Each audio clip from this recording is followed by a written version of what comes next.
Hey, what's up everybody? Dr. Strong here, and thank you so much for taking the time to watch this video. And if you haven't already, please like and subscribe to my channel so that you can get updates on any future videos that come out.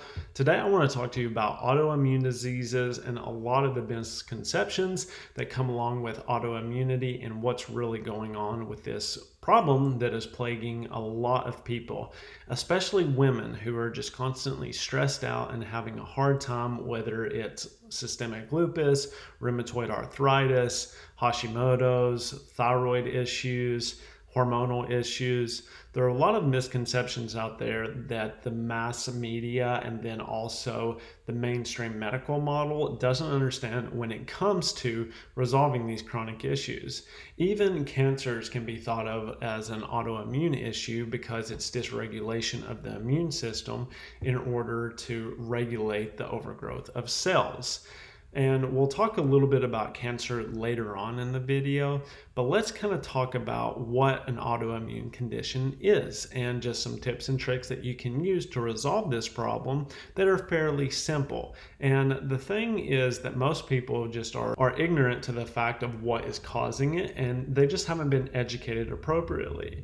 And that's why I want to make this video, so that you can understand what is causing an autoimmune condition and realize that it's not a one size fits all for everybody. There are different ways that autoimmune conditions can manifest in each person.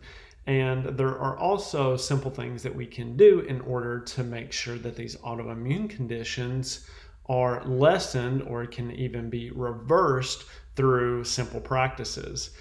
When we talk about autoimmune conditions and break down the word, autoimmune means the immune system attacking itself or attacking the host. For some reason, your immune system, your white blood cells, are attacking the body tissue. The easiest analogy that I can give with this is that there's a war going on inside your body. So you've got terrorists or you've got invaders coming in. And what happens is they get leaked out into your body as a city. Think about that. It's got buildings, it's got infrastructure, all of this. And now you've got the Marines coming in to fight the terrorists, but they're shooting off rockets, they're shooting guns, there's tanks, there's bombings, there's everything that's happening. What happens is this damages your tissue. This can look like your eyes, it can look like your brain, it can look like your throat, it can look like your stomach, it can look like your joints. And when you have this war going on inside your body, then what happens is that causes inflammation. And that inflammation is what's typically known as arthritis, conjunctivitis, neuritis, neuropathy, whatever it may be. And in order to basically prevent this from happening, we have to, one, either prevent the terrorist or the invaders from coming into the body, or we have to make the Marines so strong that the invaders just have no chance at all. How does this typically occur, you may be wondering? Because some people develop these autoimmune conditions later on in life when they've not had them for years, and then one day it's just they hit the threshold and they start having all of these symptoms. What happens typically is that there's some stressful event, and there are genetic components which play into this, but from my clinical experience, most of the time what happens is there's some stressful event, or it's just chronic stress over time, which causes increases in cortisol. Cortisol will break down the linings from your esophagus all the way down to your anus. It breaks those down because it robs it of an amino acid called glutamine. Glutamine is essential for forming the tight junctions within your intestinal tract, your esophagus, all the way down. When this breaks down, you have no barrier from the outside environment, pathogens, toxins, viruses, bacteria, whatever it may be. They can go through that barrier now that was supposed to prevent them, and you're supposed to be able to, poop them out or get them out of your system through the fecal tract. But now they can get into the bloodstream, they can get into the soft tissue. What happens is this causes an issue with the immune system to say, we've got all these invaders coming in every time you eat now. And the issue is there's something called molecular mimicry, which causes the immune system to flag. Say you eat peanuts, but you have a leaky gut. This is where leaky gut comes in. That peanut gets into the bloodstream and the immune system says, this should not be here. Why are you here? It flags it. You have what's called a memory immune system, which remembers foreign invaders, and it flags them so it can identify them. Just kind of like a security check at an airport or through customs.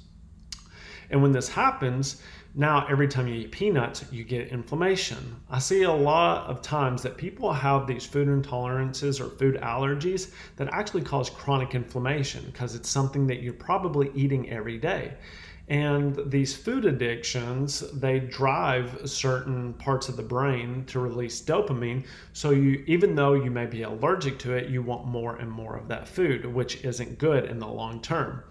And I've seen crazy things. I've seen people cut out avocados and then they get completely better, but it was that one thing that was just causing their immune system to go awry for some reason. And the leaky gut usually is the problem. So when we talk about fixing the problem, fixing the gut membrane barriers is always a first good step. But we also have to work on controlling the cortisol because that's the root cause of the problem. So de-stressing, making sure that you're eating good food, taking some digestive enzymes to help break down the food so that it's actually getting broken down and these huge particles aren't getting out into the bloodstream. Glutamine is always good. Aloe vera extract. You can use marshmallow extract. If you want me to give you a breakdown and do another video over how I fix leaky gut and dysbiosis in people, then let me know and just comment below and say leaky gut and I'll make a video over that. There are other issues that come along with that, dysbiosis, especially if it gets broken down for too long, which it looks like bacterial overgrowth in the gut. The immune system, 60 to 70% of that is actually located in your GI tract. When this leaky gut happens, we get this huge war. So if you have digestive problems, if you have gas, bloating, diarrhea, constipation, heartburn, a lot of the times those can look like that broken down gut barrier isn't working as well. And then you have this immune system and you have this war going on inside your gut. Another reason why this happens, think about if you say that you have arthritis or cognitive issues, if it gets into the bloodstream, it can go anywhere in your body. So it doesn't necessarily have to manifest in the gut. It can manifest in your knee, it can manifest in your ankle, it can manifest in your brain, it can manifest in your heart, all of these issues. So in order to do this, you fix the gut, fix the cortisol issue, and then you support the immune system. This looks like vitamin D, this looks like zinc, monolaurin for viruses. You can use garlic for bacteria and viruses and parasites. There are some different herbals that we can go into later if anybody has any interest in my specific protocols for leaky gut, dysbiosis, these parasites, and immune system boosting remedies to help prevent this from happening. Now, when we talk about thyroid issues, a lot of the times you're looking at cortisol inhibiting T3 and T4 and TSH. There is a chart that shows that cortisol will actually inhibit your metabolically active T3 and TSH. So T3 is basically what helps keep your metabolism on track, keeps it in sync, keeps it in rhythm. When this gets inhibited, then your metabolism starts to downregulate and you start getting that kind of, muffin top, or you start getting the fat around the lower abdomen and the thighs and the hips. In order to combat that, what's the easiest way? Is to keep cortisol reduced and to manage your stress better. Now, cortisol has four main functions. It regulates blood glucose. So if you're regulating your blood glucose appropriately, then cortisol will come down.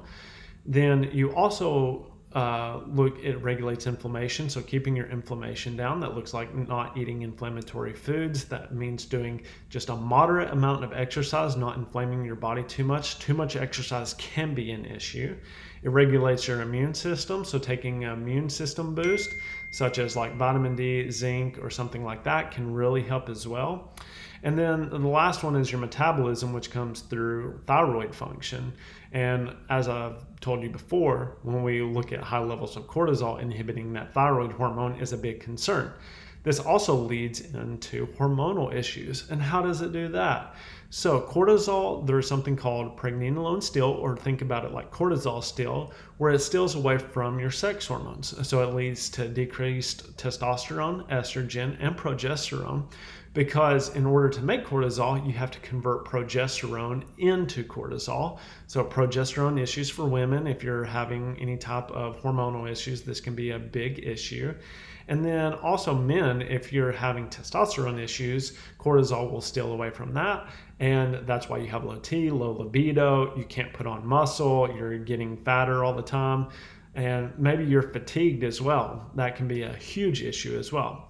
So I don't want this video to go on for too long, but I hope this has given you an understanding of how autoimmune conditions actually happen and just some tips and tricks that you can do in order to prevent them. One of the biggest things that I am a proponent of is that you do the keto diet. So there's a free guide below in the description. You just sign up, put your email in, and then that will send you the keto diet right over. It's a 28-day challenge. I recommend that you try it out. I'd love to hear about your success. I see people lose anywhere from 15 to 20 pounds doing this plan, and their mental clarity is a lot better, their sex drive is a lot better, they lose weight, they have more energy. It's a really good program, and that's yours for free. All you have to do is put in your email, and I want to help as many people as possible. That's my mission. So thank you for watching this video. Like it if you found it helpful. Share it with your family or friends if they're struggling with an autoimmune issue, or if they're having any type of concern. I definitely think that they'll get a lot of benefit from this and understanding. And let's get rid of the ignorance that comes along with these chronic conditions and create a strong life together. Have a great day, everybody. Bye-bye.